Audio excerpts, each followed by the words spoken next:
përshëndesim dy vajzat që do na dërgojnë me rrëfimin e tyre drejt kinës sot për të kuptuar se ku diferencojmë ne si kultura. Di që janë shumë korrekt, thonë më shumë ne se sa unë, dhe çfarë shumë rëndësishme nuk I shprehin emocionet në hapësirat publike. Ndryshe nga ne që jemi popull shumë I gjallë dhe duam zhurmshëm, zihemi zhurmshëm dhe jemi të zhurmshëm. Dhe fakt historik deri një fazë saktuar të historisë së popullit shtetit shqiptar, marrëdhënie diplomatike kemi patur të mira. Se që prishën rrugës nuk e di që ndodhi, por për kuptuar më shumë mbi kulturën, tradita, se si janë dhe mbi gjitha si gjendet një evropian shqiptar në mes të Kinës dhe ati populli shumë divers, do na thonë dy vajza shumë të këndshme që e njohin mirë kulturën kineze. Atinela Nikola, pedagoge, dhe Martina Lamaj, koordinatore projektesh. Mirë se vini dhe shumë kënaqësi. Tani pyetja e parë natyrë shumë lind se si ju u takuat me Kinën. Besoj gjithë u thonë këtë gjë. Çfarë ju dërgoi juve si fillim në Kinë? Besoj ka qenë Ka qenë viti 2018, ku më është ofruar mundësia për një bursë të plot qeveritare nga ambasada kineze këtu në Tiranë, për të cilën unë shkova për studimet master në Degën Finance, pas 3 vitesh studime në një universitet vërtet prestigjioz në Kinë. Përfundova me rezultate të shkëlqyera, më pas kam jetuar edhe 2 vite.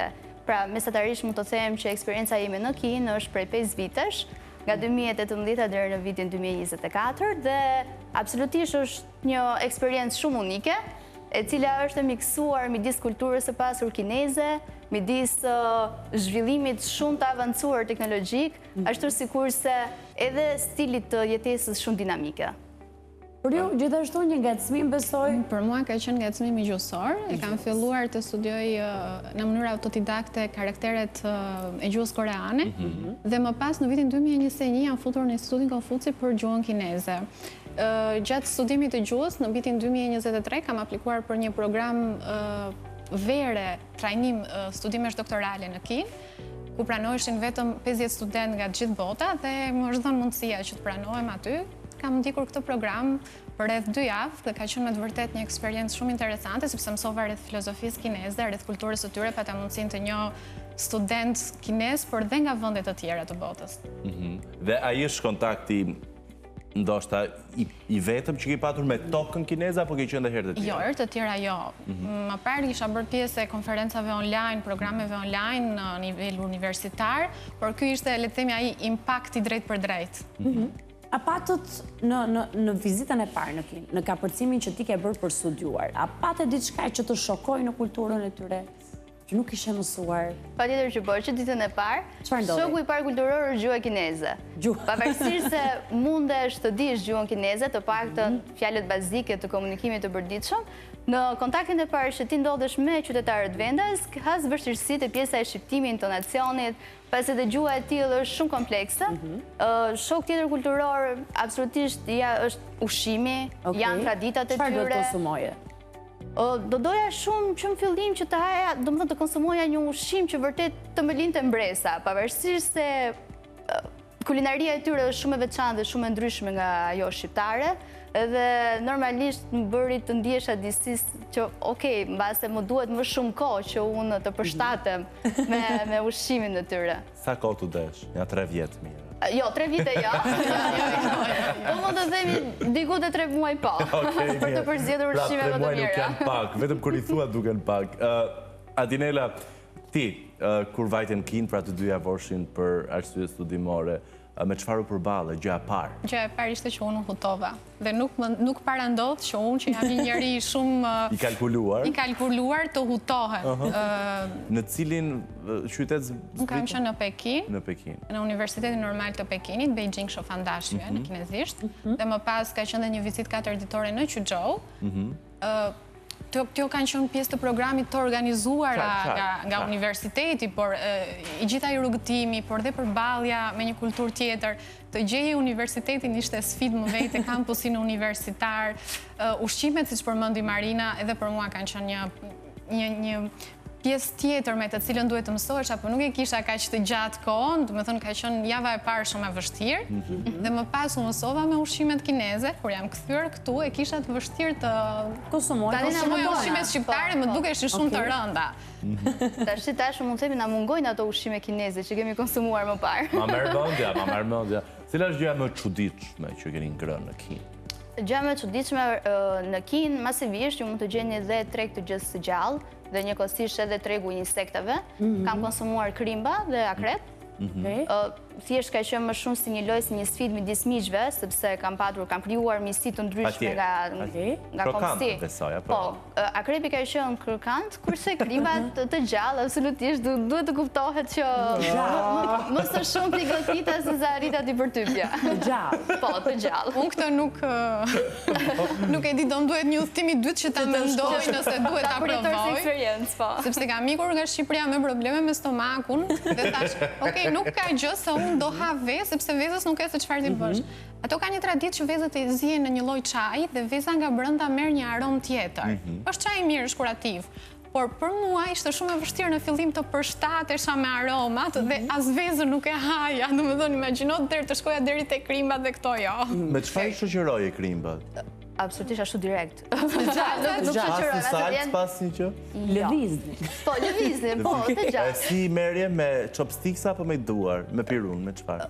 Mund t'i kapi edhe me gishta, lehtësisht, po edhe me chopsticks. Unë garita në nivelin ekstrem, por që normalisht kishte edhe ushqime të tjera të cilat besoj se janë të vështira për të suportuar, të paktën nga evropianët, është një lloj fruti durian që ka një aromë shumë të pakëndshme, ashtu sikurse edhe sticky tofu që ata e quajnë, është një tofu që është si e pjekur, por realisht aroma është vërtet shumë mbytëse. Kundërmuese. Po, shumë kundërmuese dhe shumë e vështirë. Në aspektin njerëzor dhe social, si janë kinezët? Kontrollojnë emocione, janë të ftohtë, të paktën ajo çfarë dimë së largu, me ju si kanë qenë? Si kanë pritur shqiptarët? Çfarë dini për Shqipërinë?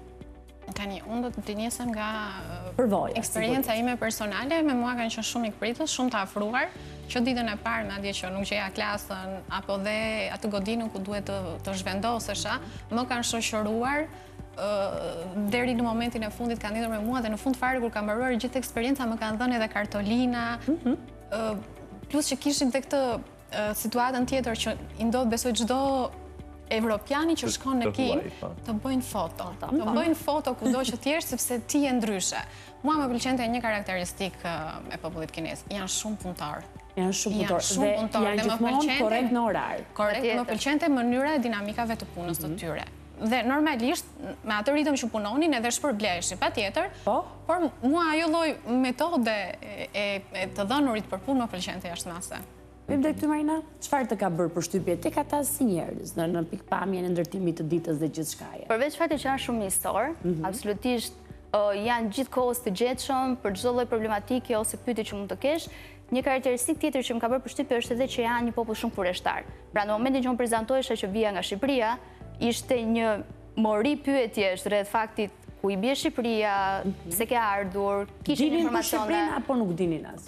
Me kategori moshash, le të themi. Absolutisht moshat e reja nuk është se kishin informacion shumë të plotë rreth Shqipërisë, më shumë orientoheshin për faktin që në pozitë gjeografike ne jemi afër me Italinë dhe Greqinë, po moshat të mesme dhe më të mëdha arrinin të dinin dhe historinë që kemi patur gjatë marrëdhënieve diplomatike dhe politike, po Mao Zedongi, partizmi me Enver Hoxhën, pra informacionet nga grup mosh ishte ai brez, po. Qartë. Tani, kjo mund të t'i pak paragjykuese, nuk është, ka një shpjegim për këtë, por si dy vajza që jeni përballur me këtë popull, apo me popujt aziatik në përgjithësi, mendoj që përpara se të shkoni ja keni bërë vetes këtë pyetjen.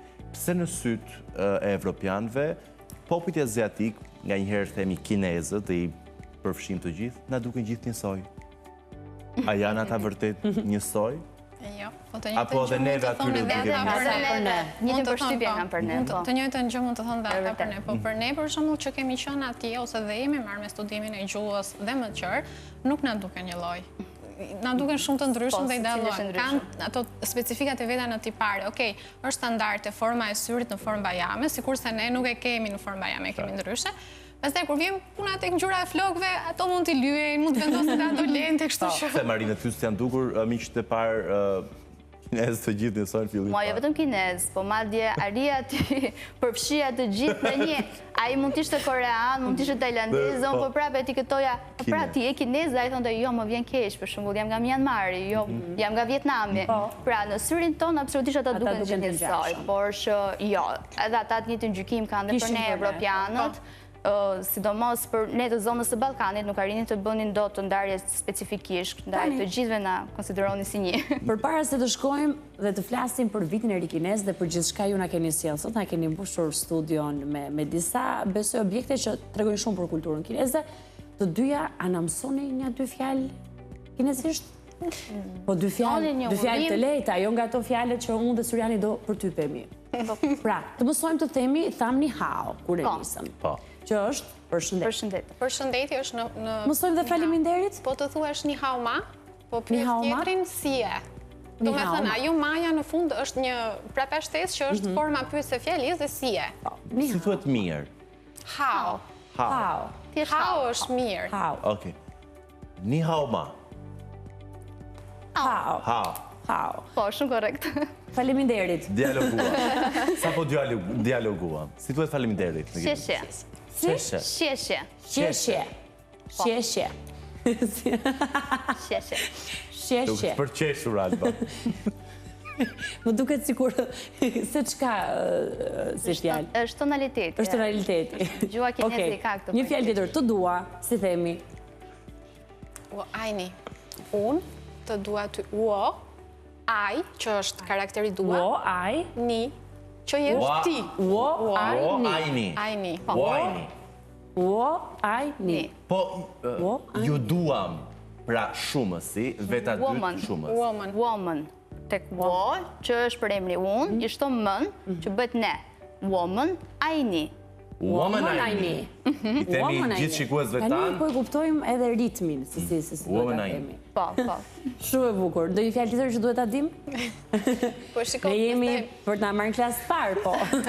Shiko, se ne kur na vizitojnë të huajt, kulturalisht u mësojnë fjalë të këqija, fjalë jo të mira. Ju po tregoni Ju shumë. kanë mësuar këtë? Jo. Po, ne e kanë mësuar. Ju e kanë mësuar. Po, dhe në formë loje, thuaj kështu se është shembull si jeni dhe faktikisht është një sharje që ofendim. Që kanë çdo kulturë mirë.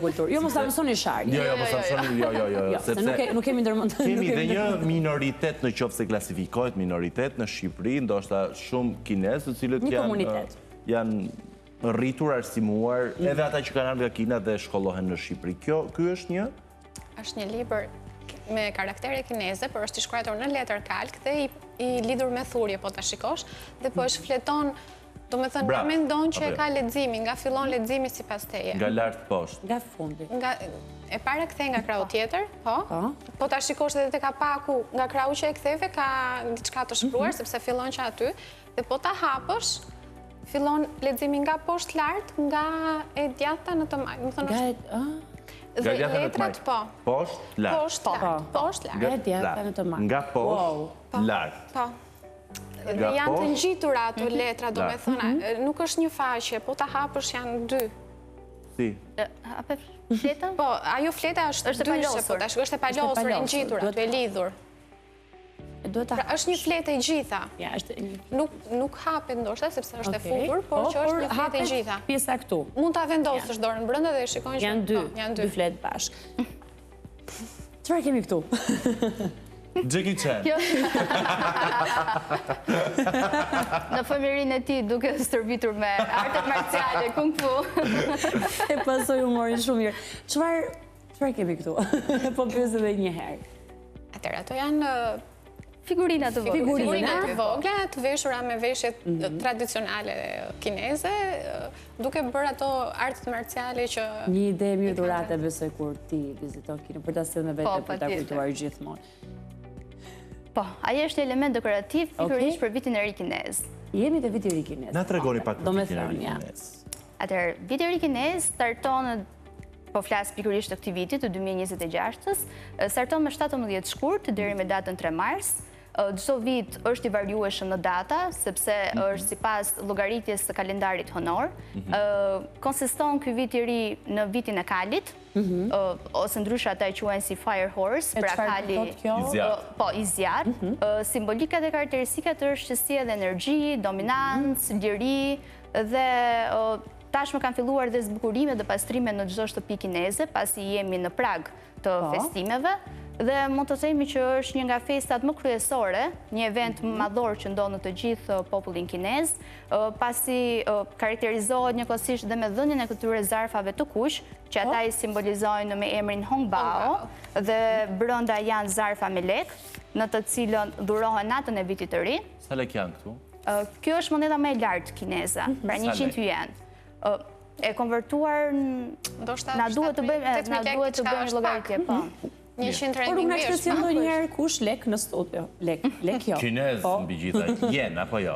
Po, jen. Jen. Dhe tjetër është darka e shtruar me ushqime tradicionale kineze dhe është edhe ceremonia e fishikzjareve në mesnatë.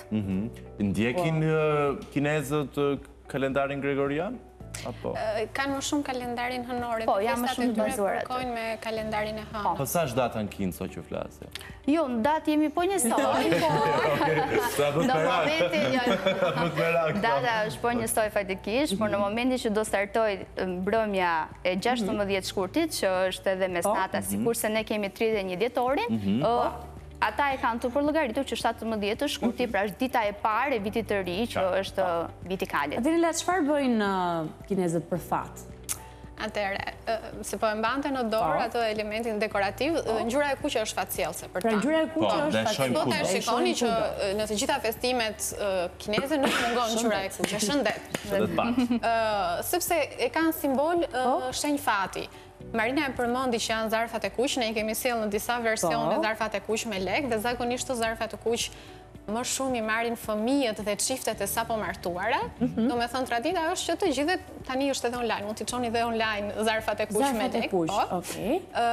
Kanë ato fishekzjaret që janë për të larguar shpirtrat e këqij. Simbolin e dragojit, që është, le të themi, një element mbrojtës në kulturën kineze.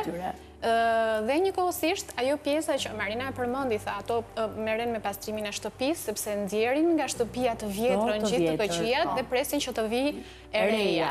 Kanë të karakteristikën e tyre kur vjen puna tek ushqimi tradicional, natën e vitit të ri peshkun e gatuajnë me patjetër, sepse është shenjë bollëku.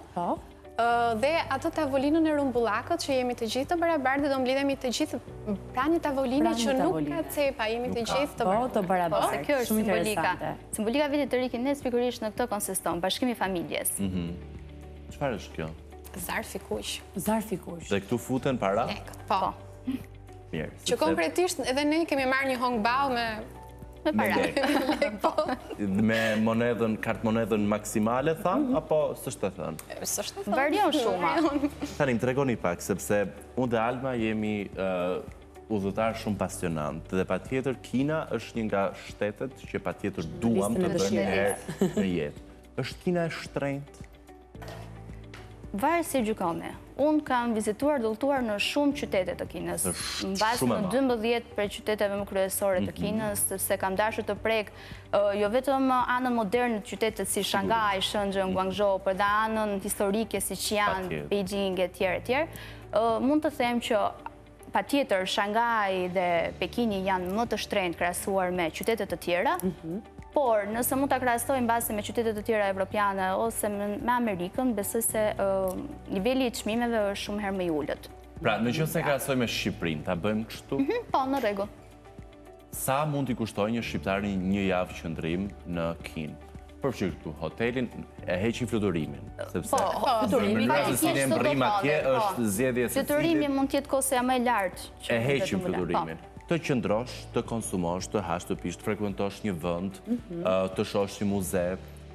Transporti. Transporti të gjitha. Për çfarë kostosh bëhet fjalë? Mesatarisht mund të themi në një javë, mbase 150-200 euro. Po, flasim në kategorinë që ti do të qëndrosh në një hotel për rreth 4-5 net dhe hoteli fillon nga 3 yje. Pra, sepse kjo është edhe çështje preferencash. Po, ushqimi është absolutisht shumë i lirë. Metroja është e papërfillshme, pra transporti publik në Kinë është pothuajse falas. 200 euro një javë? Simbolik i vogël. Po. Ne shpenzojmë shumë tira? Tirana është shumë e shtrenjtë. Tirana është ekstremisht e shtrenjtë në krahasim me Pastaj Kinën. kjo varet edhe te preferencat ose me të qëllime shkon, sepse Turistik, turistik. Po, okej, po ka dhe turistë që preferojnë një jetë luksoze, pra edhe në momentin që zgjedhin të shkojnë, po shpenzime më të larta, absolutisht në hotele me 5 yje ose të frekuentojnë lokalet e natës që normalisht nëse ti do shkosh në një rooftop të Shangajit, atje mund të kushtojë shumë lartë. Marina, Ne kam diçka diku Diçka ekonomike mesatare, nuk është se është me shpenzime shumë të larta. Në një vije ajrore nga Shkodra në Saran, nuk kemi rritur në Zvicër, kështu që nuk është se kemi ndonjë kërkesë madhe për luks, domethënë. Bileta është më shtrenjtë. Duke qenë se jemi besoj me shumë mundësi në minutat e fundit, çfarë po realizoje ti në letrën që ke përballë? Po, atëre një pjesë e kulturës kineze është dhe kaligrafia, në pamundësi për ta bërë kaligrafin fiksa ashtu siç duhet, pasi nevojitet një panel, po, me bojën e përkatëse, mundohem ta bëj me thjesht me këtë lapustilën, bojtushin, do shkruaj karakterin që simbolizon dhe që uron mbrëmjen e vitit të ri, që është edhe këtu e demonstruar, është karakteri Fu, që do të thotë mbarësi dhe lumturi. Okej, ja ta shohim. Po, patjetër. Se sa Quhet Fu apo? Fu. Se si do duhet ta realizojmë? Realizon Marina, jo ne. Marina realizon shumë mirë. Se Ne komentojmë. Ne jemi thjesht komentues të vizimit që po bën tani kaligrafi për të thënë mbarësi. Po, është ky karakteri. Fatikisht duhet të ndjekur pjesa e këtyre vizimeve, që simbolizon edhe këtë pjesën e karakterit Fu, që do të thotë lumturi dhe mbarësi. E bukur për të parë, e bukur për ta kuptuar. Dhe faleminderit shumë që ndat kaq shumë gjëra nga një përvojë juaj. Riktheheni në King kur? Ju. Se jo, së shpejti, për një udhtim. Për një udhtim. Po, udhtim turistik. Uroj të na merrni me vete. E vetme gjë që dua të bëj në këto momente është të heq mikrofonin dhe të nisem për në King. Gjërë se vërtet. Të falënderoj që na sot të shihet të një kulturë shumë diverse. Zajgjen. Zajgjen. Zajgjen. Zajgjen. Zajgjen. Zajgjen. Zajgjen. Zajgjen. Publik i dashur. Faleminderit. Zajgjen. Zajgjen. Qëndroni me ne.